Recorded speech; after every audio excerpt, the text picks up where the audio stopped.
ఉన్న బంగారాన్ని విడిపించి ఆ రోజు ఆన్లైన్ రేటుకే మేము కొంటాం. Sharma gold company. నమస్తే, వెల్కమ్ టు సుమన్ టీవీ. నేను మీ యామ్ని. ప్రస్తుతం మనతో ఉన్నారు ప్రముఖ ఆధ్యాత్మికవేత్త, ప్రముఖ జ్యోతిష వాస్తు పండితులు గుండపూడి శివ సుధీర్ శర్మ గారు ఉన్నారు. గురుగారితో మాట్లాడి మనకున్న సందేహాలను అడిగి తెలుసుకుందాం. నమస్కారం గురుగారు. శ్రీమాత్రే నమః. శ్రీ గురుభ్యో నమః. గురుగారు, ఈ నెల మనకి త్రయోదశి రాబోతుందండి. అసలు ప్రత్యేకత ఏంటండి ఈ త్రయోదశికి? జ్యేష్ఠ మాసంలో వచ్చేటువంటి త్రయోదశికి చాలా విశేషమైనటువంటి ఇది ఉంటుందన్నమాట, శుద్ధ త్రయోదశి. ముఖ్యంగా మనం జ్యేష్ఠ మాసం పౌర్ణానికి జ్యేష్ఠ నక్షత్రం వస్తుంది కాబట్టి జ్యేష్ఠ మాసం అయింది. జ్యేష్ఠాదేవి అంటే ఎవరు? లక్ష్మీదేవి యొక్క సహోదరి. ఆవిడ అదృష్ట దేవుడ, ఈవిడ దరిద్ర దేవత. ఎవరన్నా ఏడుస్తూ కూర్చున్నా జ్యేష్ఠాదేవి ఎట్లా కూర్చున్నావు ఏంటని చెప్పి తిరుగుతుంటారు మన పెద్దలు కూడా కదా. ఈ జ్యేష్ఠాదేవి ఒక బాధ తొలగిపోవాలి, మనకి అదృష్ట లక్ష్మి అనుగ్రహం కలగాలి అంటే ఈ పౌర్ణమి ముందు జ్యేష్ఠ మాసంలో వచ్చేటువంటి త్రయోదశి ఏదైతే ఉంటుందో ఈ నెల 19వ తారీఖు వస్తుంది. ఆ త్రయోదశిని దారిద్ర్య దుఃఖ వినాశన త్రయోదశి అని పిలుస్తారు.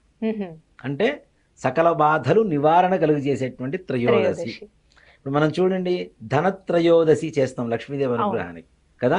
అలాగే దారిద్ర్య బాధలు తొలగిపోయి లక్ష్మీదేవి అనుగ్రహం కావాలన్నా ఈ దారిద్ర్య దుఃఖ వినాశన త్రయోదశి రోజున మహాలక్ష్మి అమ్మవారిని కానివ్వండి, ఈశ్వరుణ్ణి కానీ ఆరాధన చేయడం అనేది చాలా చాలా విశేషమైనటువంటి రోజు.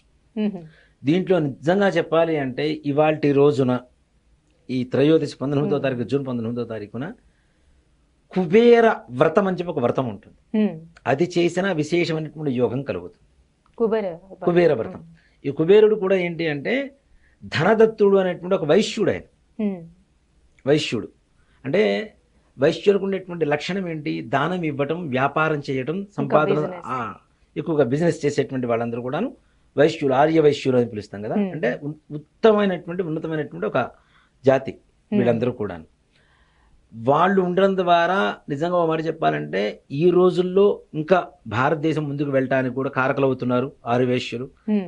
బిజినెస్ అనేది ఇప్పుడు అందరూ చేస్తున్నారు, కానీ వాళ్ళు చేసినంత యుక్తిగా ఇంకెవరు చేయలేరు. అవునండి. ఒక వ్యాపారాన్ని చిన్న ఒక గుండు సూది దగ్గర నుంచి గుణపం వరకు ఏదైనా సరే ఒక యుక్తితో, ఆలోచనతో చేయగలిగినటువంటి వ్యాపారం చేయగలిగినటువంటి లక్షణాలు ఎవరికి ఉన్నాయంటే ఆర్య వైశ్యులకు మాత్రమే ఉన్నాయి. మార్వాడీస్ ఉంటాయి.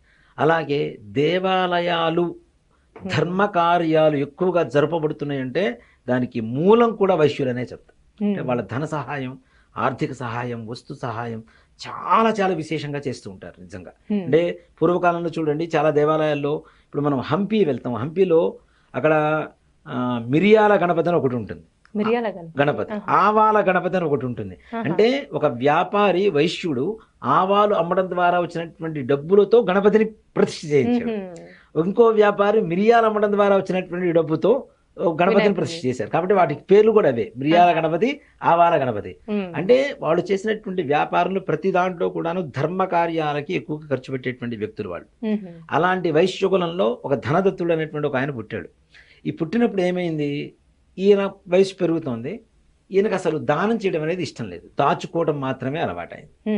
ఈయనకి వివాహమైంది, పిల్లలు పుట్టారు, సంతానం కలిగింది, బాగా డబ్బు, వ్యాపారంలో విపరీతమైన డబ్బు సంపాదిస్తున్నాడు, వడ్డీలకు వడ్డీలు, జనాల దగ్గర పీడిచ్చి డబ్బులు తీసుకోవడం, ఇవన్నీ చేస్తూ ఉన్నాడు. ఒక మహర్షి ఆయన ఇంటి ఎదురుగా వచ్చి భవతి భిక్షాందేహి అన్నాడు. ఈయనేమన్నాడంటే, నేను ఎవరికి దానం చేయను, నువ్వెవరు బాబు, నా ఇంటి ముందుకు వచ్చా, నా ఇంటి ముందుకి పొరపాటున కూడా ఎవరు రారు ఈ ఊళ్ళో, వెళ్ళిపో అని చెప్పాడు. మరలా నెక్స్ట్ ఇయర్, తదుపరి సంవత్సరం అదే రోజున మరలా ఈయన మళ్ళీ మహర్షి వచ్చాడు, భవతి భిక్షాందేహి అని అన్నాడు. నేను పెట్టను, పో అన్నాడు. మరలా కొన్ని రోజులు, మళ్ళీ నెక్స్ట్ ఇయర్, తదుపరి సంవత్సరం, అలా ప్రతి సంవత్సరం ఒకే తిథి రోజున ఈయన రావడం, సాధువు రావడం, భవతి భిక్షాందేహి అనడం, ఈయన పంపించేయడం, ఏమీ పెట్టకుండా పంపించడం.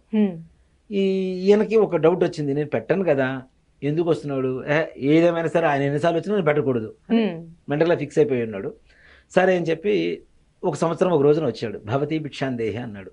నేను పెట్టను కాక పెట్టను అన్నాడు. నేను భిక్ష కోసం రాలేదు, నువ్వు పెట్టకపోయినా పర్లేదు, నేను నీతో ఒక విషయం చెప్పడానికి వచ్చానని చెప్పాడు. అదేదో చెప్పండి, తొందరగా చెప్పండి, నాకు ఒక నిమిషం అంటే 100 రూపాయలతో సమానం, నేను తొందరగా నేను వ్యాపారం చేసుకోవాలి, నీతో ఎక్కువసేపు మాట్లాడు, 2 నిమిషాలు టైం ఇస్తాను, మాట్లాడాను అన్నాడు. అదే నేను నీకు ఇచ్చే గొప్ప దానం, నువ్వు అడిగినందుకు అని అంటాడు. సరే కూర్చోవయ్యా అని చెప్పి కూర్చోబెడతాడు. ఏంటి చెప్పు అంటే, నీకు త్వరలో మృత్యువు రాబోతుంది, నువ్వు చనిపోబోతున్నావు, జాగ్రత్త పడు అని అన్నాడు. మరి మృత్యువు పోవాలంటే ఏం చేయాలి, అది కూడా నాకు నువ్వే సలహా ఇవ్వని చెప్పి ఆయన అడిగాడు. ఏమీ లేదు, నీ మృత్యువుని ఎవరన్నా తీసుకుంటారేమో అడుగు, తీసుకుంటే నీ మృత్యువు నుంచి తప్పించుకోవచ్చు, మృత్యుబాధ నుంచి తప్పించుకోవచ్చు, మృత్యుంజయుడిగా ఉండొచ్చు అని చెప్పాడు ఆయన. కొడుకుల్ని అడిగాడు, నువ్వు ఇచ్చే ఆస్తి తీసుకుంటాం కానీ నీ చావు నేను ఎందుకు తీసుకుంటాను. పైగా కూతుళ్ళని అడిగాడు, మాకు పెళ్లి చేసి పంపించాల్సింది పోయి నీ బదులు మమ్మల్ని చావమంటావు, ఎందుకు చేస్తావు, మేము ఎందుకు చేస్తాం, మేము చావం అన్నారు. అలాగే భార్యని అడిగాడు, ఎవరైనా నేను చచ్చిపోయినా నా భార్య బాగుండాలని చెప్పి కోరుకుంటారు, నువ్వు నీ బదులు నన్ను చావమని అడుగుతున్నావు, నేను చావని పోవని చెప్పింది. అలానే కొంతమందిని అడిగాడు, నీవు ఇచ్చే డబ్బులైతే తీసుకుంటాం కానీ నీ చావు కోసం అయితే మా చావునైతే మేము దానం చేయమని చెప్పారు. చివరికి ఆయన బాధ ఎక్కువైపోయింది. ఈ మరలా ఈ మహర్షి దగ్గరికి వెళ్ళాడు. ఆయన వెతుక్కుంటూ వెళ్ళాడు, ఈయన మహర్షిని ఈ ధనదత్తులు వెతుక్కుంటూ వెళ్ళాడు. వెళ్ళి, స్వామి నా చావుని ఎవరు తీసుకుని అంటున్నారు, మరి నేనేం చేయాలి ఈ మృత్యువు నుంచి బయటపడాలంటే? ఏం లేదు, ఈశ్వర ఆరాధన చెయ్యి, నువ్వు సంపాదనలో కొంతవరకు శివ కైంకర్యాలకి ఉపయోగపెట్టు, శివుడికి ఏదైనా ఖర్చు పెట్టి చెయ్యి అని అన్నాడు. ధనదత్తుడికి బాగా విపరీతమైన బాధ వేస్తుంది. అంటే నేను ఇంతకాలం సంపాదించిందంతా సంపాదన తీసుకుంటున్నారు కానీ నాకు ఏదైనా బాధ వచ్చిందంటే తీసుకోవడం లేదు అని చెప్పి ఆయన దగ్గర ఉండేటువంటి సర్వం శివుడికి కైంకర్యాలకు మొత్తం ఖర్చు పెట్టేశాడు. మొత్తం ఏంటి అంటే ప్రతి ఒక్కటి శివార్పణం అంతే, శివుడికి అర్పించేశాడు అంతా, ఉన్న డబ్బు అంతా కూడాను. తదుపరి ఈయన మరణానంతరం కొంతకాలం మృత్యువు దోషం వెళ్ళిపోయింది, కొంతకాలం అయింది.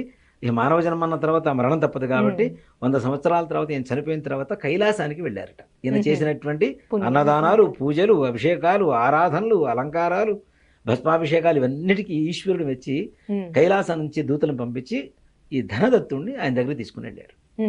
తీసుకుని వెళ్ళిన తర్వాత ఈశ్వరుడు అన్నాడు, నీకు డబ్బును ఎలా దాచిపెట్టాలో తెలుసు, ఎలా ఖర్చు పెట్టాలో కూడా తెలుసు, కాబట్టి ఈ రోజు నుంచి నీ పేరు ధనదత్తుడు కాదు కుబేరుడు అని చెప్పి నామకరణం చేస్తున్నానని చెప్పారు. ఆయనే కుబేరుడు. నవనిధులకి అధిపతిగా ఆయన్ని కాపలాగా ఉంచి కుబేరుణ్ణి, ఆయన పేరు కుబేరుడు అనేటువంటి పేరు పెట్టి కైలాసంలో స్థానం ఇచ్చారు. ఇది అసలు కుబేరుడి కథ. ఇలాంటి కుబేరుడికి ఈ దారిద్ర్య దుఃఖ శమన విమోచన త్రయోదశి రోజున గనక కుబేర వ్రతం చేసినట్లయితే ఈశ్వర అనుగ్రహం, లక్ష్మీదేవి అనుగ్రహం, కుబేరుడి అనుగ్రహం, శివుడి అనుగ్రహం, ముగ్గురు అనుగ్రహం కలిగి సకల కార్యాలు దిగ్విజయంగా పూర్తయ్యి ఇల్లంతా బంగారుమయమయ్యి వాళ్ళ మనస్సు కూడా బంగారంతో సమానమైనటువంటి పరిస్థితికి వచ్చి వాళ్ళకి ఏ రకమైనటువంటి దుఃఖాలు లేకుండా, దారిద్ర్య బాధలు లేకుండా, జ్యేష్ఠాదేవి బాధలు లేకుండా కేవలం మహాలక్ష్మి మాత్రమే వాటిలో స్థిరపడి అక్కడ స్థిర నివాసం ఏర్పరచుకొని కూర్చొని ఉంటుందని చెప్పడానికి ఏ మాత్రం కూడా సంశయం లేదు. చాలా మంచి పరిహారం తెలియజేశారు గురుగారు, ధన్యవాదాలండి. శ్రీమాత్రే నమః, శ్రీ గురుభ్యో నమః.